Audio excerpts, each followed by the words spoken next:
23 terpidana kasus korupsi dibebaskan secara bersamaan.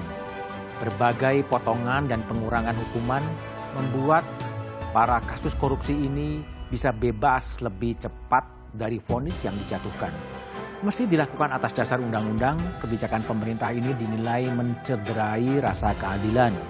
Orang-orang yang sudah menjarah uang rakyat miliaran rupiah bahkan triliunan rupiah ini bisa melenggang saat negara mengaku kesulitan keuangan. Tak ada efek jera dan korupsi tak lagi dianggap kejahatan luar biasa. Pemiskinan koruptor yang selama ini dijanjikan juga masih sebatas wacana.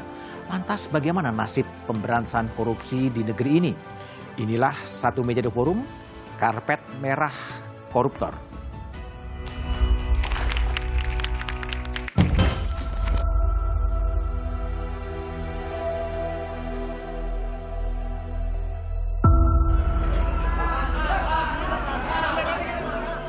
Ya memang aturan undang-undangnya begitu.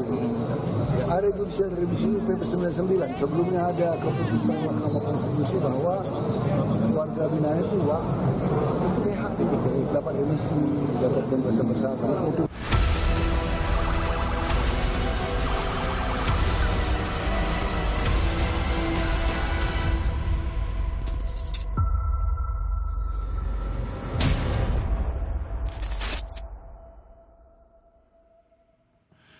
Dibebaskannya secara bersyarat sejumlah napi korupsi sungguh melukai perasaan publik. Muhammad Fathahillah Akbar menulis opini di harian Kompas berjudul Cashback Spesial untuk para koruptor. Satu Meja malam ini mengambil tema Karpet Merah Koruptor bersama sejumlah narasumber yang telah hadir di studio. Di sebelah kanan saya ada Johan Budi, anggota Komisi 3 DPR. Malam, Kak Jo. Selamat malam, Pak Budiman. Di sebelah kiri saya ada Lalola Esther, peneliti dari Indonesia Corruption Watch. Malam, Lola. Dan di ujung kiri ada pimpinan KPK 2014-2019, Saud Situmorang. Selamat malam, Bang Saud. Dan melalui sambungan Zoom ada tenaga ahli utama kantor staf Presiden Ade Irfan Pulungan. Malam, Bang Ade. Malam Mas Budi, selamat malam semuanya. Oke, baik. Sebelum kita memulai diskusi, kita coba lihat sebetulnya tayangan berikut ini.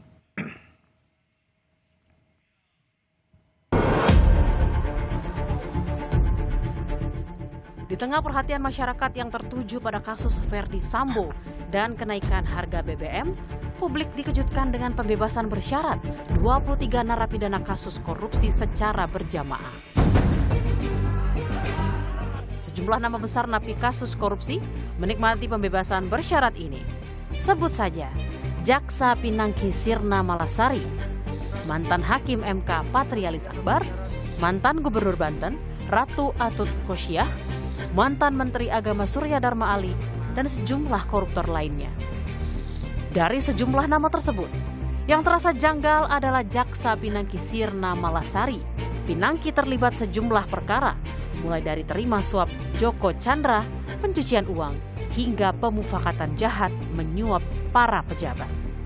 Sebelumnya, Majelis Hakim tingkat pertama menghukum Pinangki 10 tahun penjara. Namun di tingkat banding, hukuman Pinangki dikorting, jadi hanya 4 tahun penjara. Ironinya, baru menjalani hukuman 1 tahun 1 bulan penjara, Pinangki kini sudah keluar bui. Masyarakat anti korupsi Indonesia mengecam pembebasan bersyarat para koruptor dan berharap seharusnya mendapat hukuman yang berat. Maki menyesalkan pemberian bebas bersyarat bagi puluhan napi koruptor yang diberikan Kementerian Hukum HAM hari-hari terakhir ini. Ini sebagai langkah mundur pemberantasan korupsi karena apa? Menjadikan tindak pidana korupsi menjadi tindak pidana biasa. Sementara itu, Wakil Menteri Hukum dan HAM menjelaskan pembebasan bersyarat eks-koruptor sudah sesuai aturan. Kami pastikan bahwa ketika akan memberikan pembebasan bersyarat, asimilasi maupun remisi, Kementerian Hukum dan HAM dalam hal ini Direktorat Jenderal Pemasyarakatan pegangannya hanya satu, yaitu regulasi yang ada. Pembebasan bersyarat Pinangki dan sejumlah napi koruptor lainnya mengusik dan menciderai rasa keadilan masyarakat. Tindak pidana korupsi adalah kejahatan luar biasa yang seharusnya dihukum berat. Alih-alih dihukum berat, para koruptor ini justru mendapat berbagai keringanan dan potongan hukuman. Lantas, apa yang harus dilakukan pemerintah dan para elit politik di negeri ini? Oke, Johan Budi, 23 napi dibebaskan secara bersamaan meskipun ada argumen bahwa ini sesuai dengan aturan. Anda lihatnya gimana? Ya, kalau kita telusuri, ini berawal dari digugatnya peraturan pemerintah nomor 99 tahun 2012 oleh Mahkamah Agung, yang kemudian karena putusan Mahkamah Agung itulah maka dikembalikan lagi ke PP nomor 32 tahun 1999. Disitulah persyaratan-persyaratan untuk memperoleh remisi, pembebasan bersyarat itu berlaku umum. Gitu. Tidak melihat lagi apakah pelaku ini melakukan tindak pidana korupsi ataukah tidak. Kalau saya melihat begini, dengan dikembalikannya atau diubahnya PP 99 tahun 2012, maka tindak pidana korupsi itu menjadi tindak pidana kejahatan yang biasa saja. Biasa saja. Artinya ada gradasi dari awalnya kejahatan luar biasa, sekarang menjadi biasa aja. Biasa saja. Dan itu langkah mundur berarti ya? Saya kira langkah mundur. Langkah mundur ini dimulai tidak hanya soal PP 99 2012 saja, tetapi langkah mundur pemberantasan korupsi ini dimulai sejak ada revisi Undang-Undang KPK menurut saya. Oke, makin mundur. Makin mundur, sekarang makin Tapi mundur. DPR menyetujui juga pemunduran itu. Ya, DPR kan membuat undang-undang bersama pemerintah. Oke, tapi DPR jadi setuju. tidak bisa kemudian semua ditimpakan ke DPR juga. Satu lagi ini yang penting menurut saya, DPR itu bukan satu entitas. Ya. DPR itu terdiri dari 9 fraksi.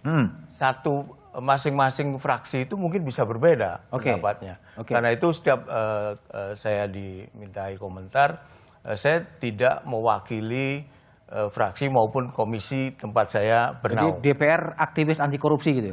Bukan. Mewakili diri sendiri? Bukan gini, saya takutnya apa yang saya sampaikan ini tidak sama dengan teman-teman yang ada di Komisi 3, teman-teman yang ada di fraksi tempat saya bernaung. Ya. Nah, ini pendapat saya sebagai anggota Komisi 3 DPR yang sekarang ada di Komisi 3. Oke, baik. Kita coba lihat ya. Coba siapa sih sebetulnya yang paling mencolok mendapat perhatian publik dari napi-napi yang dibebaskan secara bersyarat?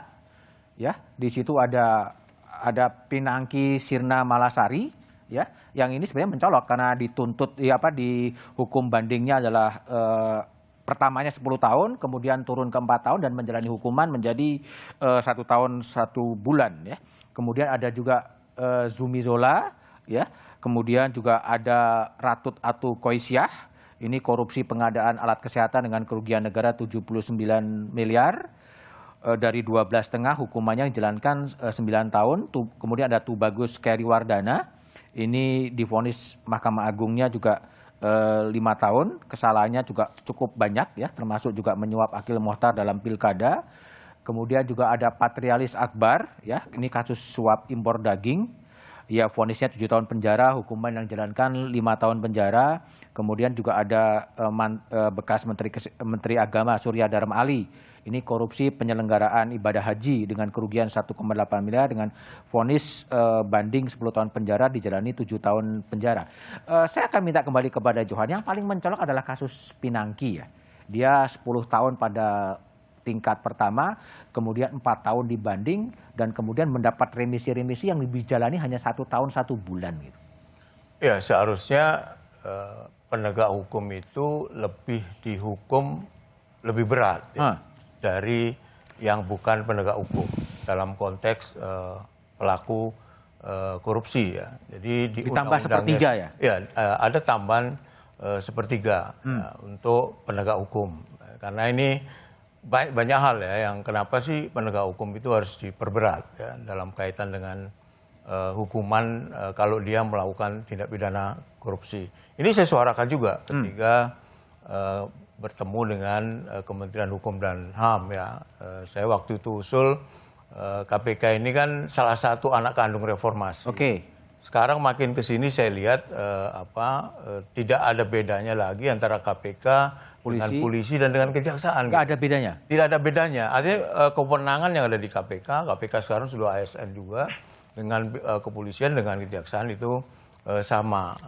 Karena itu saya kemarin usul agar marilah kita benahi, ada momentum ya, untuk membenahi semuanya gitu, termasuk kita mengembalikan lagi KPK secara lembaga itu punya kewenangan yang extraordinary body gitu. Jadi dia harus lebih, karena kenapa kok KPK dilahirkan waktu itu era reformasi, karena harus ada lembaga yang lebih dari lembaga yang selama ini dianggap waktu itu tidak efektif.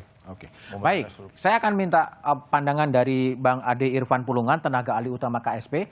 Bang Ade, ada pertanyaan sebetulnya keseriusan pemerintah dalam konteks pemberantasan korupsi ini dipertanyakan setelah tadi ada revisi Undang-Undang KPK dan kemudian juga sekarang ada pembebasan bersyarat ya terhadap 23 napi korupsi. Gimana Bang Ade menanggapi sinyalemen publik itu, Bang?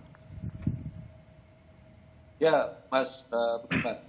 Pemerintah tetap ya pada konsentrasinya ya pelaku atau perbuatan tindak pidana korupsi ini adalah masuk kepada wilayah kejahatan extraordinary.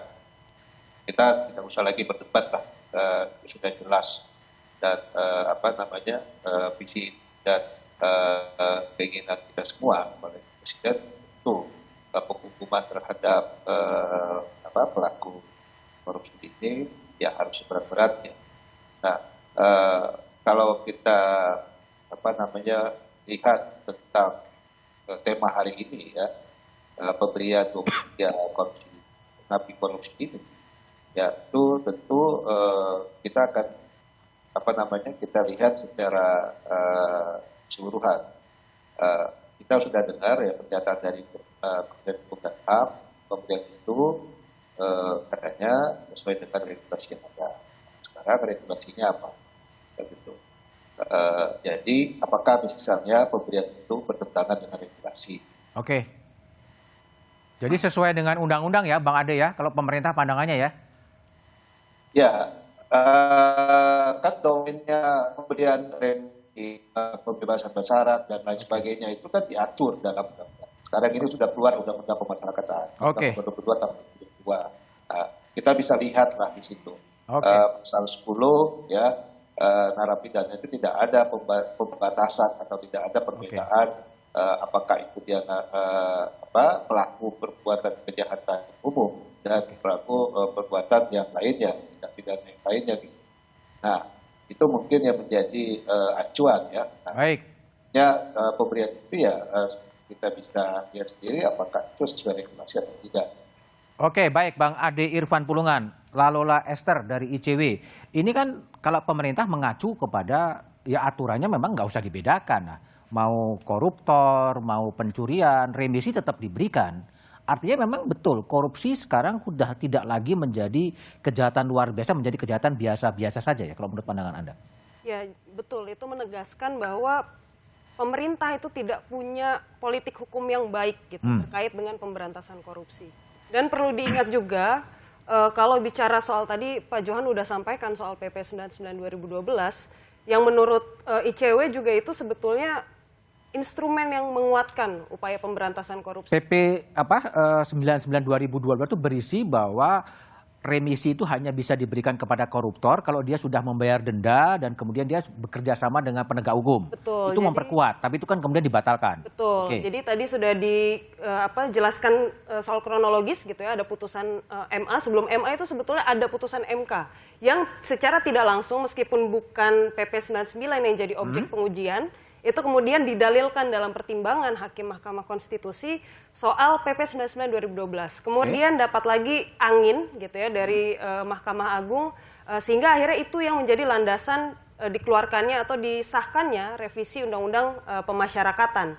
Nah, ini kan sebetulnya kalau ditarik lagi mundur, upaya untuk membatalkan atau merevisi PP 99 2012 yang sudah mengandung sejumlah syarat yang mengetatkan atau dilonggarkan. Kemudian akhirnya mau dilonggarkan, itu sebetulnya sudah lebih lama gitu. Lapas Tanjung Gusta, insiden itu sempat jadi pemicu. Tapi karena tekanan dari publik, penolakan dari publik itu kuat, pemerintah tidak pernah berani begitu ya di masa itu untuk kemudian mengesahkan revisi Undang-Undang PAS. Sehingga ketika lokusnya diubah ke lembaga peradilan, yaitu Mahkamah Konstitusi dan Mahkamah Agung, dari situlah kemudian pemerintah dan juga DPR ketika membahas soal revisi Undang-Undang Pemasyarakatan itu mendapat karpet merahnya. Jadi prakondisinya tuh sudah sedemikian Memang panjang. mundur ya sebetulnya. Jauh mundur. sekali. Tapi Bang Saud, saya ingin tanya ya ke Bang Saud sebagai orang yang pernah bekerja di KPK gitu. Apakah memang pemberantasan korupsi itu udah kehabisan energi ya? Kemudian udahlah, daripada capek-capek udah kita cincai, kita kompromi dengan pemberantasan korupsi. Tapi jawaban Bang Saud setelah jeda berikut ini saja.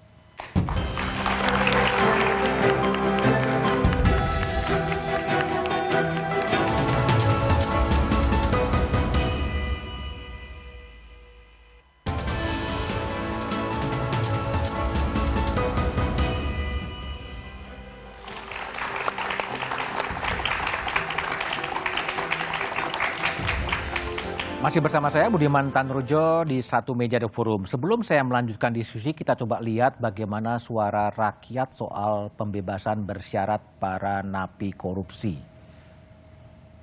Bisa gitu ya narapidana yang kayak koruptor-koruptor itu bebas bersyarat gitu ya, dibebaskan begitu saja gitu ya.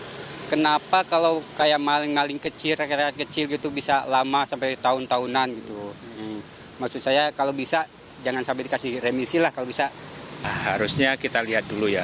Sebenarnya kalau menurut pribadi saya, koruptor itu wajib dihukum dengan yang seberat-beratnya. Kenapa? Karena kan rakyat kan sudah mengamanatkan kepada beliau untuk menjalankan amanatnya secara amanah. Jangan sampai kita udah percayakan, kita kasih fasilitasi dengan sebenar-benarnya, sebagus-bagusnya, tapi ternyata menyalahgunakan keuangan negara untuk kepentingan pribadi atau segelintir kelompoknya gitu loh. Ya menurut saya ini oke-oke aja ya. Ya asal ya pertimbangannya jelas gitu. Berharapnya adalah hukum yang berlaku di Indonesia tuh adil dan merata gitu ya. Ya kalaupun mendapatkan remisi, harapannya sih seharusnya ini secara proses hukumnya transparan aja gitu. Apakah nantinya ada pertimbangan hukum yang ada seperti apa, kayak gitu sih dari saya. Itu sih kelemahan di Indonesia hukumnya. Kalau untuk orang-orang yang berkuasa atau mempunyai uang banyak, pasti hukum itu tidak mempan untuk mereka. Maka itu sebenarnya yang harus diperbaiki di Indonesia. Oke. Bang Saud, jadi gimana? Memang ada agak kendor gitu dalam pemberantasan korupsi, tercermin juga hukumnya agak tumpul kalau ke atas, kalau punya uang cincai-cincai, gimana Anda? Ya, saya pikir kita harus sepakat dulu ya. Bahwa ini seperti disampaikan Mas Johan tadi, bahwa memang ini extraordinary crime, tetapi diatasi dengan ordinary person, ordinary effort. Jadi, nah ini yang saya sebut sebagai half-hearted, setengah hati. Setengah hati? Ya, jadi negara yang memberantas korupsi dengan setengah hati, karena nyawa dari sebuah negara itu sebenarnya anti korupsi. Anti korupsi. Jadi ketika dia setengah hati, sebenarnya negara itu udah setengah mati sebenarnya. Setengah mati gimana maksudnya? Yes, pemberantas korupsi itu tidak boleh setengah-setengah. Ketika Anda memberantas korupsi dengan setengah hati, sebenarnya negara Anda itu udah setengah mati. Oke, ini memang nggak serius gitu? Bukan tidak serius lagi, memang kita tidak pernah menunjukkan upaya yang sustainable melalui negeri ini berdiri kan. Tahun 71, itu orang-orang yang dibebaskan tadi itu sama dengan persis dengan undang-undang tahun 71. Undang-undang nomor 371. Diadopsi dari KUHP, kemudian jadi undang-undang 3199. Itu menunjukkan bahwa memang kita tidak pernah, kita selalu setengah hati. Makanya kita setengah mati terus. Oke, yang kerja setengah mati? Yang kerja setengah mati. Malah disiram kimia malah mukanya. Disiram kimia? Diunjuk rasa malah. Setelah diunjuk rasa, kemudian setelah itu dikasih remisi bebas gitu. Ya, itulah yang saya katakan kembali lagi, bagi yang sudah di luar sekarang itu soal lain. Karena memang ada yang diaturnya seperti disebutkan bahwa ada dasarnya. Tapi kalau kita buka argumentasi, logika, nalar hukum kita, tadi sudah jelas kan disampaikan oleh masyarakat. Bahwa sebenarnya ada sesuatu yang menyimpang yang sedang kita lakukan gitu. Contoh yang paling sederhana, kalau saya tanya 502 triliun biaya energi yang disebutkan itu, kalau perilaku kita masih seperti sekarang, Mas Budiman percaya 502 triliun biaya energi itu akan masuk ke biaya energi, listrik, BBM dan seterusnya? No, kemana larinya? No, at all. Kita tahu kalau dengan perilaku kita seperti sekarang ini, dengan sistem audit yang masih bisa diatur, kemana itu? Setengah lebih malah mungkin tidak mencapai sasaran. Jadi itu saya katakan kita udah setengah mati sebenarnya. Setengah mati ya? Negeri ini setengah mati, Pak. Jadi kalau menurut Bang Saud tadi ada ungkapan dari masyarakat juga, koruptor udahlah, nggak usah dikasih remisi lah sebetulnya. Setuju Anda itu? Ya, jadi saya tetap berpikiran bahwa hukum itu tidak boleh dilakukan dengan dendam. Dengan dendam. Dengan tidak suka, terus marah dan seterusnya. Tetapi ketika kita bicara logika, argumentasi, dan nalar, itu yang disebut filsafat hukum yang harus bicara. Tapi apakah perguruan tinggi kita sekarang sudah mulai bicara tentang ini? Mereka sekarang sedang diam untuk melihat apa yang dilakukan oleh pemerintah. Bahkan mereka nggak berani bicara.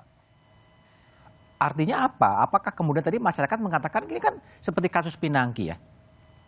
Dihukum 10 tahun, dibanding 4 tahun, menjalani hukuman setahun. Ya makanya sekali lagi, saya kan nggak mungkin berteriak, Pak. Itulah bahasa saya yang saya katakan bahwa kalau kita mengatasinya dengan setengah hati, sebenarnya negeri ini sudah mati setengah. Oke, baik. Bang Irfan, saya ingin minta tanggapan dari Bang Irfan. Bang Saud Situmorang mengatakan bahwa memang negeri ini setengah hati sebetulnya dalam memberantas korupsi. Apakah betul demikian, Bang? Mas Budiman, kalau kita bicara tentang perbuatan tidak pidana korupsi itu, pasti semua rakyat Indonesia itu sepakat. Kita harus menjauhkan itu dan kita harus meminimalisir itu. Ya, ini kan persoalannya adalah hak. Hak yang diatur oleh undang-undang. Nah, pertanyaan kita adalah apakah di dalam regulasi yang ada itu ada perbedaan, ada pembatasan.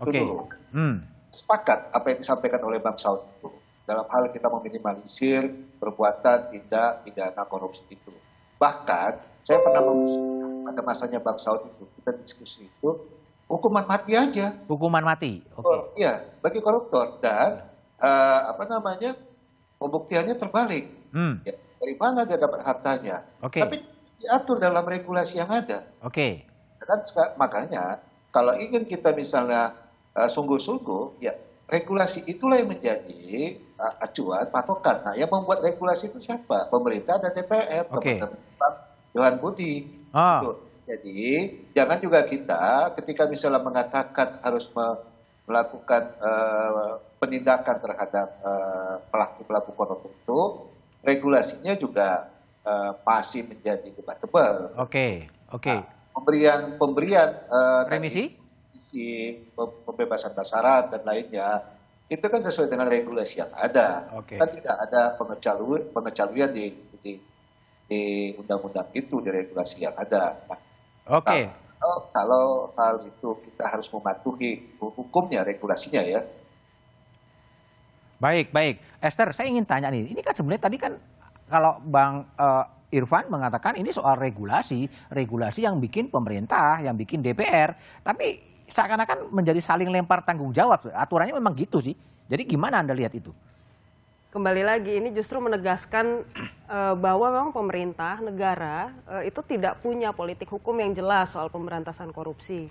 Kan DPR juga berarti? Betul, termasuk DPR dong. Dan kan begini juga, kita tidak sedang membicarakan, tadi Pak Saud juga sudah sampaikan, kita tidak secara fatalistik menyebutkan bahwa cabut hak remisinya, kan enggak. Tapi batasi, harus ada pengetatan syarat. Betul. Kan seperti menjalani 2/3 masa pidana, itu kan syarat. Jadi kalau misalnya dia kemudian kualifikasinya ditambah syaratnya gitu ya, seperti contoh yang ada di PP 99 2012 itu, misal dia sudah melunasi denda, sudah melunasi pidana tambahan uang pengganti, bersedia bekerja sama dengan penegak hukum, itu kan syarat. Apa bedanya? Gitu. Jadi, tapi itu yang di-challenge bahwa itu agak diskriminatif. Kenapa napi-napi lain tidak diberlakukan seperti itu? Dan harus dipahami juga bahwa PP 99 2012 itu tidak hanya mengatur tindak pidana korupsi. Dia mengatur soal terorisme.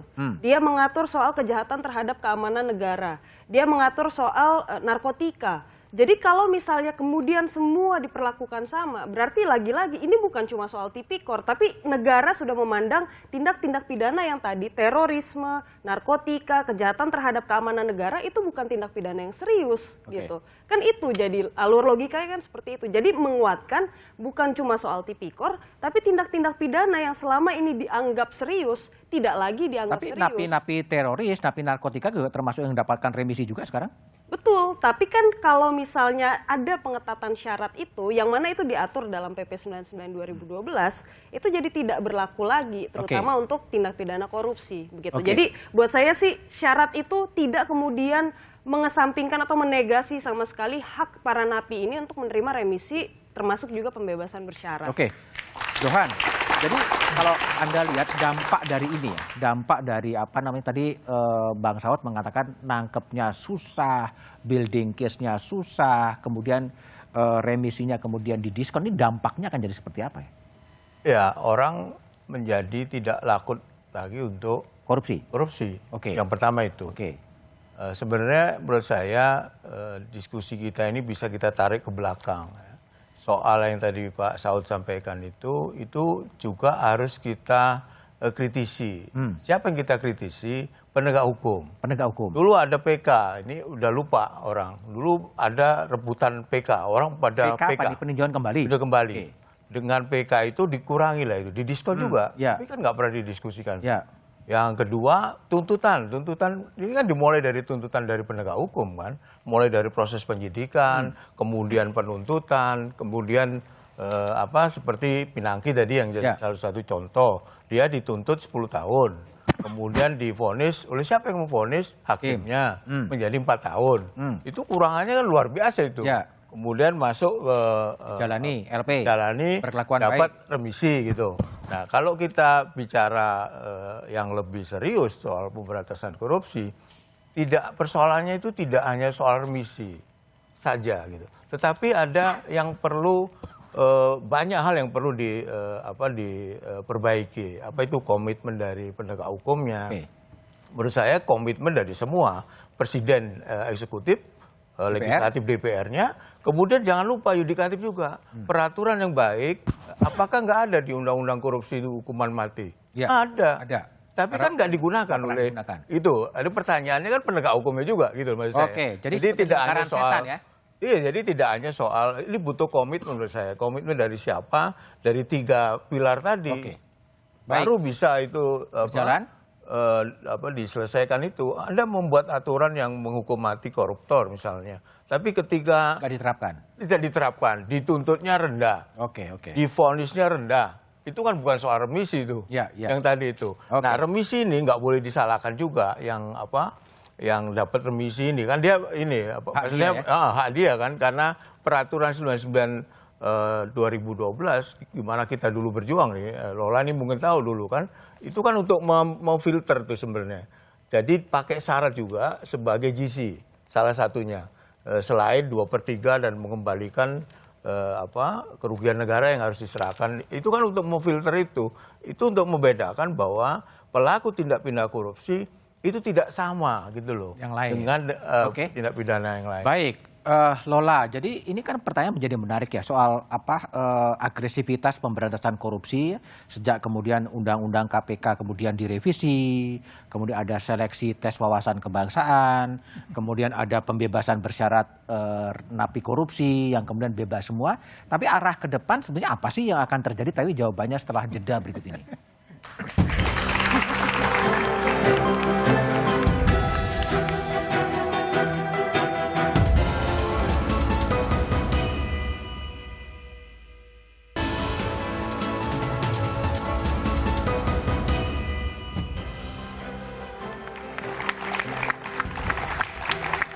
Masih bersama saya Budiman Tanurjo di satu meja The Forum. Lalola Esther. Jadi kan setelah Undang-Undang KPK direvisi, pegawai kemudian diseleksi, kemudian ada proses obral remisi. Apa yang Anda lihat dari semua perjalanan pemberantasan korupsi di negeri ini? Ya, suram ya. Suram. Ya, karena ini kan rangkaian peristiwa dan bukan baru 2-3 tahun ke belakang. Kita bisa tarik bahkan sampai 10 tahun ke belakang. Gitu.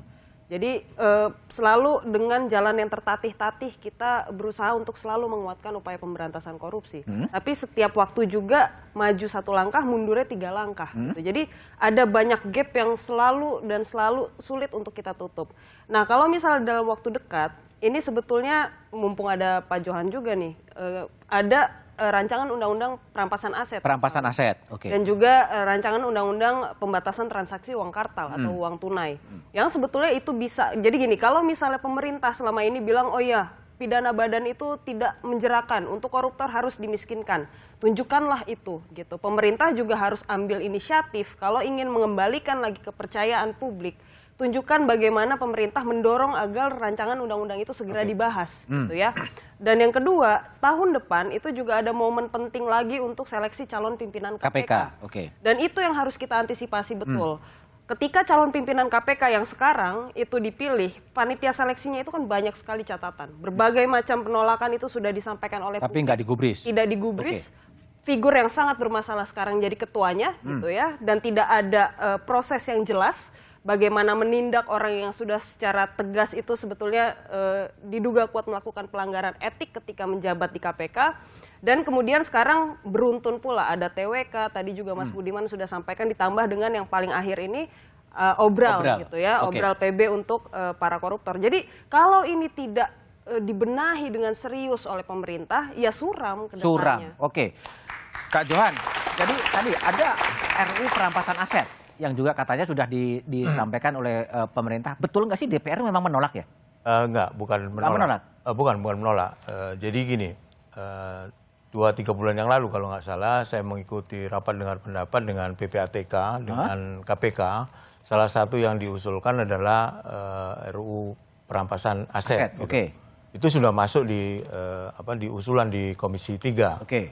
Tapi kalau ditanya bagaimana, apakah itu dibahas dalam masa sidangnya sekarang, sepertinya tidak. Belum dibahas. Belum dibahas, tetapi jangan langsung disimpulkan bahwa undang-undang itu ditolak. Oke. Saya pribadi sangat setuju perampasan aset itu. Dan kalau kita mau sebenarnya, Bu Lola, kalau kita ingin menarik sebesar-besarnya kerugian negara yang oleh koruptor, dengan TPPU itu pun juga bisa sebenarnya. Tapi perampasan aset juga bisa kan? Bisa. Maksudnya, tapi kenapa sih nggak jadi prioritas itu? Ya prioritas kan KUHP sekarang ya. Oh, KUHP. Jangan dikatakan KUHP tidak penting ya. Itu menurut saya adalah handbooknya pidana itu, KUHP. Bertahun-tahun nggak selesai. Yang kedua, kan dalam perjalanan ini tiba-tiba ada undang-undang tentang IKN. Itu kan juga menyedot perhatian di DPR gitu. Kemudian juga ada undang-undang cipta kerja gitu misalnya. Oke. Nah, kalau kita mau soal prioritas, saya pribadi perampasan aset penting. Penting prioritas gitu loh. Tapi bukan hanya soal bagaimana menarik tadi itu dengan TPPU kalau itu digunakan, apakah terorisme, apakah korupsi. Kalau itu, memang mau ya. Kalau ini ya penegak hukumnya gitu. Jadi gini, pemerintah dan DPR juga jangan seolah-olah yang paling bertanggung jawab gitu. Jangan juga gitu. Tapi juga penegak hukumnya ini menurut saya di yudikatif itu juga harus dikritisi terus-menerus. Soal dibebaskan PB ini kan bagian kecil dari upaya untuk meringankan hukuman koruptor kan. Ketika dituntut, tuntutan rendah kan sama sebenarnya itu. Ketika divonis oleh hakim yang dari tuntutan 10 jadi 4 misalnya. Jadi memang nggak ada standarnya lah ya. Sama gitu. Jadi maksud saya ini perlu komitmen bersama. Jangan ditujukan ke pemerintah dan DPR juga. DPR juga suaranya kan mesti nggak satu kan. Baik. Tapi juga yudikatifnya. Baik, Bang Irfan, ini kan selama ini dikonstruksikan dan dalam nawacitanya Pak Jokowi kan disebutkan bahwa sebetulnya korupsi ini kejahatan yang luar biasa, extraordinary gitu loh. Tapi sekarang ini apakah betul mengendur atau seperti apa sih? Kelihatannya kok tenang-tenang dan dingin-dingin aja ketika ada obral remisi dan 23 napi korupsi kemudian bebas secara bersama-sama gitu, Bang Irfan?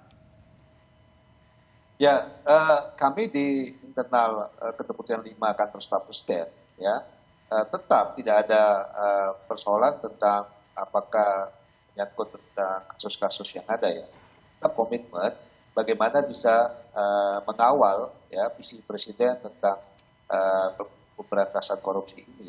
Ya, jelas, visi Pak Presiden itu sangat jelas ya, dan itu tertuang dalam RPJM juga. Tugas kami lalu melakukan koreksi, melakukan pengawalan yang ada.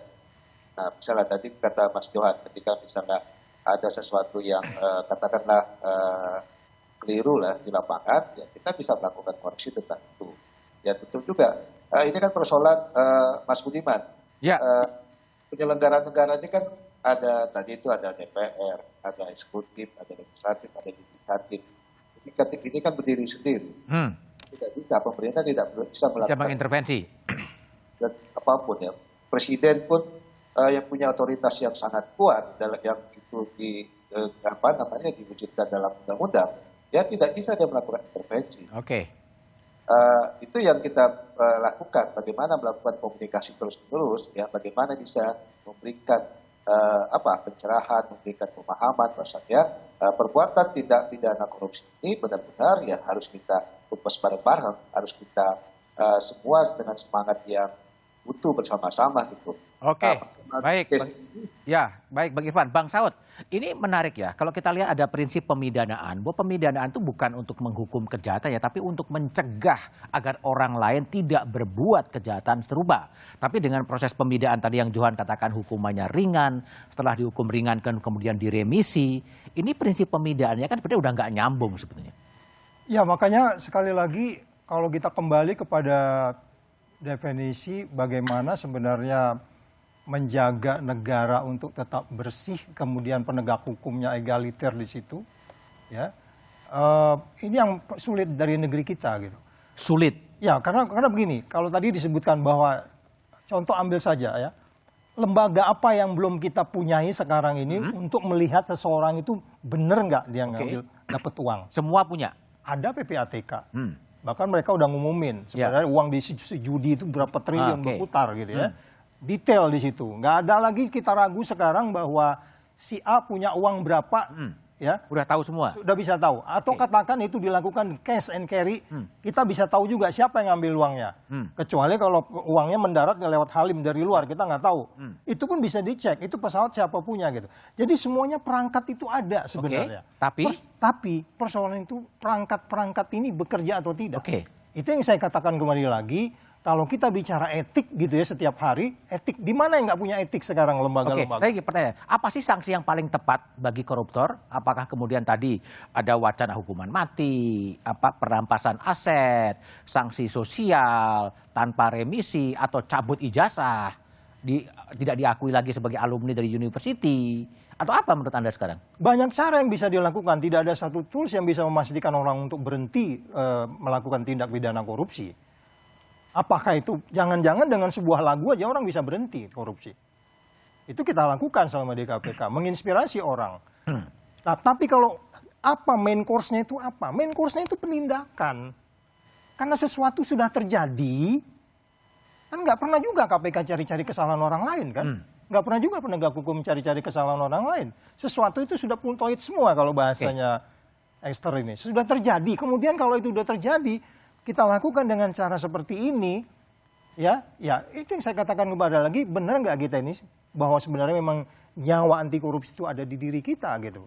Jadi sekali lagi Pak, apa yang kita maksud bahwa pencegahan itu menjadi penting itu betul. Tapi pintu masuknya bisa jadi pencegahan. Tapi ketika itu gagal, dan itu gagal terbukti, jumlahnya masih bertambah terus. Apa yang kita lihat sekarang ini penangkapan berkurang itu bukan karena koruptornya berkurang, no.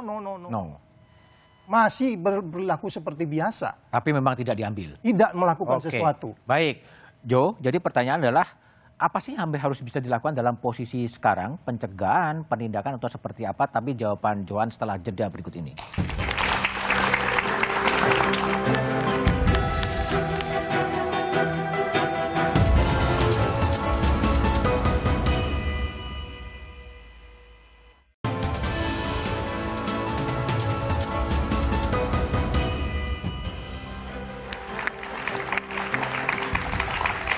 Masih bersama saya Budiman Tandurjo di satu meja The Forum. Saya ke Johan Budi. Pak Johan, Presiden sebagai kepala pemerintahan dan kepala negara, apa yang bisa dilakukan untuk kembali komit kalau tadi Bang Saud mengatakan salah satu ancaman terbesar dari Indonesia adalah korupsi yang masih merajalela? Sekarang ini menurut saya datang momentum lagi untuk memperbaiki upaya pemberantasan korupsi. Sekarang Presiden Jokowi didukung oleh mayoritas fraksi di DPR ya, sehingga apapun saya yakin apapun yang dimau oleh Pak Jokowi tentu di Senayan juga akan setuju karena 9 fraksi itu 7 fraksi mendukung Pak Presiden Jokowi sebagai koalisi ya. Kalau dia mau memperbaiki undang-undang juga bisa. Termasuk menerbitkan Perpu misalnya. Perpu apa saja bisa menurut saya karena dukungan politik saat ini dukungan politik sangat kuat di DPR. Tapi gini, memberantas korupsi itu tidak cukup hanya dengan mengubah undang-undang, kemudian juga menertibkan tadi Pak Saud bagus sekali, mana yang nggak ada di Indonesia ini? Auditor, lengkap auditor. Yang ngurusin lihat-lihat rekening, ada PPATK, ada polisi yang juga semua ada tapi nggak mau. Ada, bukan nggak mau, tetapi komitmennya itu tidak sama gitu. Problem komitmen ya. Pemberantasan korupsi komitmennya itu tidak sama. Gimana Bang Saud? Ini problemnya semuanya ada tapi komitmennya memang nggak sama, maunya sendiri-sendiri. Posisi masalahnya di mana kemudian? Ya kalau saya bilang kembali lagi memang integritas kita. Integriti itu kan sebenarnya yang tidak boleh berubah ketika Pak Jokowi membacakan programnya. Saya ingat persis halaman 26 program Pak Jokowi itu mengatakan ada korupsi yang sangat masif, budaya korup di kepolisian. Itu ada di halaman 26 tuh. Dan dia melakukan sesuatu kan. Panggil 2, 4, 3 kali kan itu satu bagian dari itu gitu. Tapi maksud saya di tempat lain kok enggak gitu loh. Di tempat lain itu apa? Sektor energi, perkebunan, kehutanan, tax ratio dan seterusnya. Bea cukai, custom tax dan itu kan masih banyak tempat-tempat lain yang menurut saya masih ada sisa waktu sebenarnya untuk kemudian kita sama-sama membantu Pak Jokowi untuk membereskan ini semua. Sebenarnya itu lebih bagus. Lola, jadi apa sebenarnya dalam posisi sekarang mungkin bagi publik mungkin kedaruratan atau apalah terserah, tapi kan faktanya kan publik agak gundah ya dengan bebasnya pembebasan bersyarat sejumlah napi korupsi. Apa yang nggak bisa dikerjakan oleh pemerintah, oleh DPR atau Mahkamah Agung? Atau apapun juga? Ya, jadi sebetulnya negara tentu nggak bisa lepas tangan gitu ya. Kalau tadi Pak Johan juga ingetin ada loh aparat penegak hukum gitu. Dan aparat penegak hukum itu semua sekarang di bawah eksekutif gitu. Kecuali memang lembaga peradilan ya. Pengadilan kan memang yudikatif terpisah gitu. Jadi kalau misalnya positioning Pak Jokowi itu jelas, bagaimana tadi Pak Saud juga kasih contoh, bisa kok dia sebagai kepala negara tidak dalam konteks intervensi, kasih aja dorongan bahwa aparat penegak hukum harus mendukung upaya pemberantasan korupsi, salah satunya dengan memaksimalisasi undang-undang, pemanfaatan undang-undang yang ada. Tadi undang-undang TPPU, itu kan dorongan yang sangat umum dan bisa jadi instruksi juga gitu. Dia tidak harus dalam kerangka mengarahkan, karena memang bukan itu yang kita harapkan. Tapi ya peran sebagai kepala negara itu betul-betul harus ditunjukkan gitu. Karena kalau misalnya di daku-daku bahwa Presiden Jokowi itu mengorkestrasi semuanya, sekarang kayak nggak ada dirijennya. Nggak ada dirijen? Dirigen untuk mengorkestrasi itu semua. Presiden kan harusnya ada di posisi itu dong gitu. Untuk melakukan pemberantasan korupsi. Nah, peran itu yang hilang gitu. Jadi Presiden harus step up.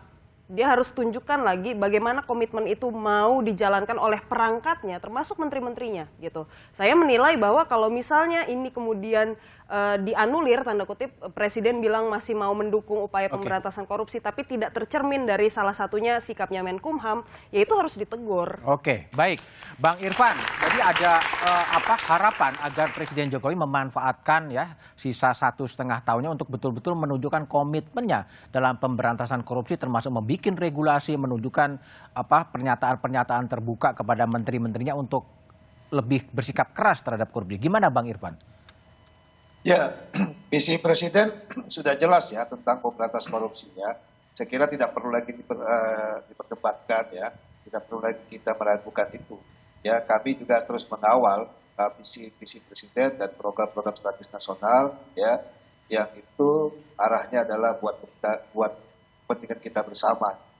Ya, mengenai case ini kan itu kembali lagi sesuai dengan regulasi yang ada. Nah, kita nanti tidak punya solusinya kalau kita berdebat secara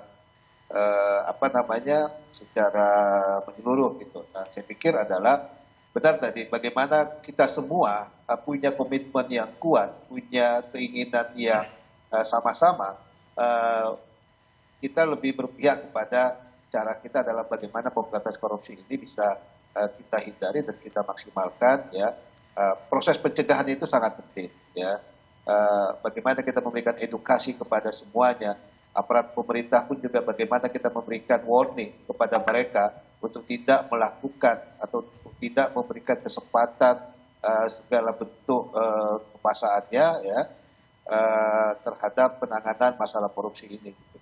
Jadi saya pikir semua sektor, semua elemen ya tidak mungkin kalau kita harapan kita untuk bisa memberantas korupsi ini kalau kita berjalannya parsial-parsial. Oke, baik. Koordinasi kolaboratif itu sangat penting bagi kita semuanya. Oke, baik Bang Irfan Pulungan, Pak Johan, terima kasih. Mbak Lola dan Bang Saud, terima kasih telah bergabung di satu meja The Forum. Para koruptor yang telah menjarah uang rakyat, memperkaya diri sendiri dan golongannya adalah kejahatan serius terhadap hak ekonomi sosial masyarakat.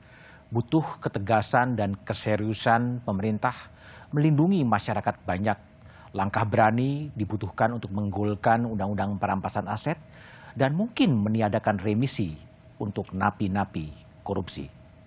Demikian satu meja The Forum malam ini. Sampai jumpa pekan depan. Selamat malam dan terima kasih.